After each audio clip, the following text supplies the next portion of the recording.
السلام علیکم اسٹوڈنٹس، ہم اسلامیات میں باب دوم کا سبق نمبر 2 پڑھ رہے تھے، جس کا نام ہے اسلام میں عبادت کا تصور۔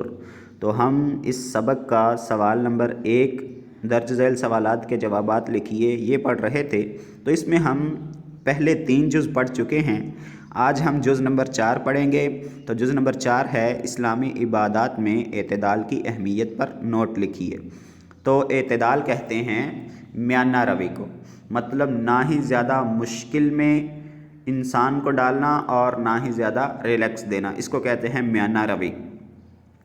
تو یہ تو ہمارے علم میں بات ہے کہ اسلام جو ہے وہ اعتدال پسند مذہب ہے، تو اسی لیے اس کے تصور عبادت میں بھی ہمیں اعتدال ملتا ہے۔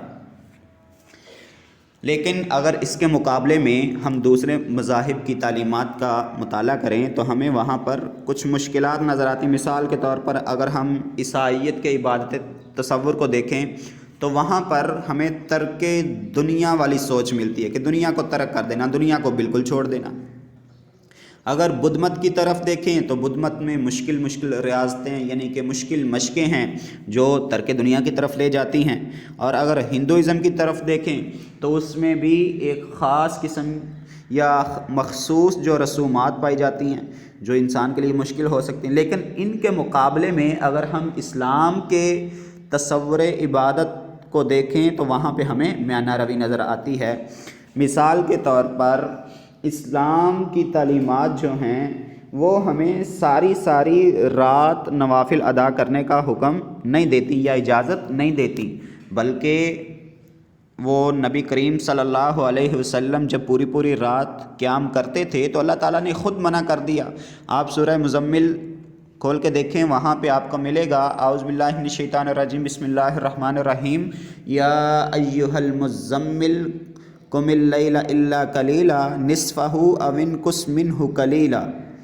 تو اس طرح یہ 3-4 آیات کا مطالعہ کریں گے تو آپ کو یہ بات سمجھ میں آ جائے گی کہ نبی کریم صلی اللہ علیہ وسلم کو رات کے وقت قیام کرنے کا حکم دیا گیا، لیکن نصف یا پھر اس سے تھوڑا زیادہ، پوری رات کا حکم نہیں دیا بلکہ پوری رات سے منع کر دیا تھا۔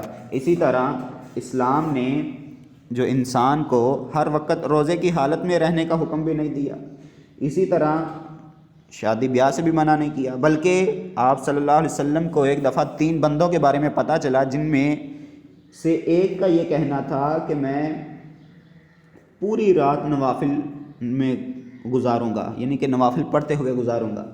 دوسرے نے کہا کہ میں ہمیشہ نفلی روزے رکھوں گا، مطلب روز ہی نفلی روزے رکھوں گا۔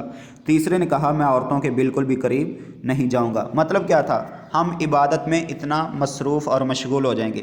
تو نبی کریم صلی اللہ علیہ وسلم کو پتہ چلا تو نبی کریم صلی اللہ علیہ وسلم نے تینوں کو بلا کر کہا کہ میں تم سب سے زیادہ اللہ تعالیٰ کی ذات سے ڈرنے والا ہوں اور تم سب سے بڑھ کے اس کی نافرمانی سے بچتا ہوں، لیکن میں نفلی روزے رکھتا بھی ہوں اور چھوڑتا بھی ہوں، اسی طرح میں قیام کرتا بھی ہوں اور میں راتوں کو سوتا بھی ہوں، اسی طرح میں نے شادیاں بھی کی ہوئی ہیں۔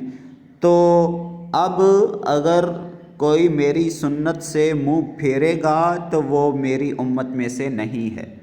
دیکھ لیں نبی کریم صلی اللہ علیہ وسلم ہم سب سے زیادہ اللہ تعالیٰ سے ڈرنے والے ہیں، اس کے عبادت گزار ہیں، اللہ تعالیٰ کی ذات کی نافرمانی سے بچنے والے ہیں، لیکن وہ نوافل روزے بھی رکھتے ہیں، چھوڑتے بھی ہیں، وہ اسی طرح نوافل پڑھتے بھی ہیں اور ساتھ میں سوتے بھی ہیں، اسی طرح آپ نے شادیاں بھی کر رکھی تھی۔ تو بہرحال یہ ساری چیزیں آج آپ کو اس سوال کے جواب میں پڑھنے کو ملیں گی۔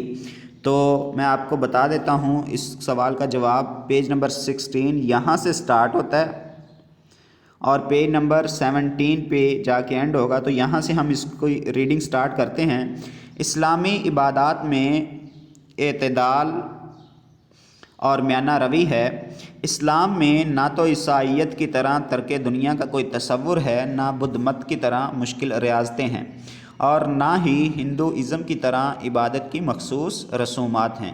اسلام میں اس بات کی بھی اجازت نہیں کہ انسان ساری رات اللہ تعالیٰ کی عبادت کرتا رہے، انسان ہر وقت حالت روزہ میں رہے یا شادی بیاہ نہ کرے، بلکہ شریعت میں ہے کہ رات کا کچھ حصہ عبادت کے لیے مخصوص کیا جائے، مخصوص ایام میں روزے رکھے جائیں اور شادی کی جائے۔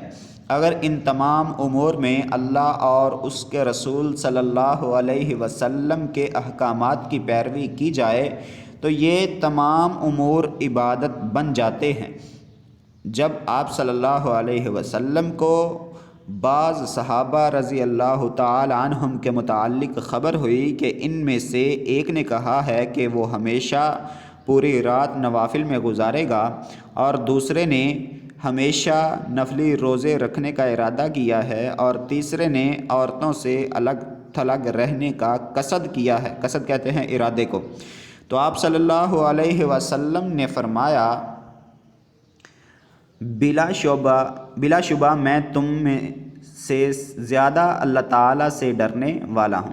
تو کیا لکھا ہوا ہے؟ بلا شبہ میں تم میں سے زیادہ اللہ تعالیٰ سے ڈرنے والا ہوں، مطلب سب سے زیادہ، اور اس کی نافرمانی سے بچنے والا ہوں، لیکن میں نفلی روزے بھی رکھتا ہوں اور سوتا بھی ہوں، میں بیویاں بھی رکھتا ہوں۔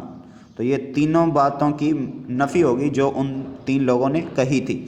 سو تمہارے لیے خیریت میرے طریقے کی پیروی میں ہے، مطلب میرے طریقے سے ہٹو گے تو اس میں خیریت نہیں ہے، اس میں خیر نہیں ہے، اور جس کی نگاہ میں میری سنت کی وقت نہیں، وقت کا مطلب اہمیت، اور جو میری سنت سے بے رخی برتے وہ میرے گروہ میں سے نہیں ہے۔ تو بے رخی برتنے کا مطلب سنت سے منہ موڑنا۔ تو بچوں یہاں تک یہ آج کے سوال کا جواب ہے۔